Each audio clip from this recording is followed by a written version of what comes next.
আজকে আমি আলোচনা করব হচ্ছে একটি জেনারেটর নিয়ে। এই জেনারেটরটা খুবই আনকমন, কারণ এটা বাংলাদেশে আসছেই নতুন। এই মডেলের জেনারেটর আপনি কোথাও পাবেন না, এবং এটা একটি 3 কিলো জেনারেটর। এটা 100% 3 কিলো। কেন বললাম? অন্যান্য জেনারেটরগুলো হচ্ছে 3 কিলো লেখা থাকবে, স্টিকার থাকবে 3 কিলো, কিন্তু আপনার ম্যাক্সিমাম আউটপুট পাবেন মাত্র 2500 কিলো।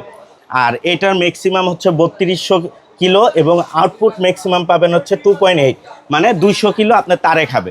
এটা 100% 3 কিলোর একটি জেনারেটর, এবং এটার কয়েলটা হচ্ছে 100% তামা। আর অন্যান্য কম দামি জেনারেটরগুলো দেখা যায় কয়েল থাকে অ্যালুমিনিয়াম, কিছুদিন চালানোর পরে এটা নষ্ট হয়ে যায়, কিন্তু এটা 100% কয়েল গ্যারান্টি। কয়েল তামা না হলে ভাই এটা 1 ঘন্টায় কেমন ফুয়েল কস্ট হবে? এটা ভাই আপনি যদি ফুল লোডে চালান তাহলে 1 ঘন্টায় আপনার 1 লিটার যাবে। আর যদি আপনার দেখা যায় অর্ধেক আউটপুট দিলেন, কিছু বন্ধ রাখলেন, তাহলে 1.5 ঘন্টা চলে যাবে।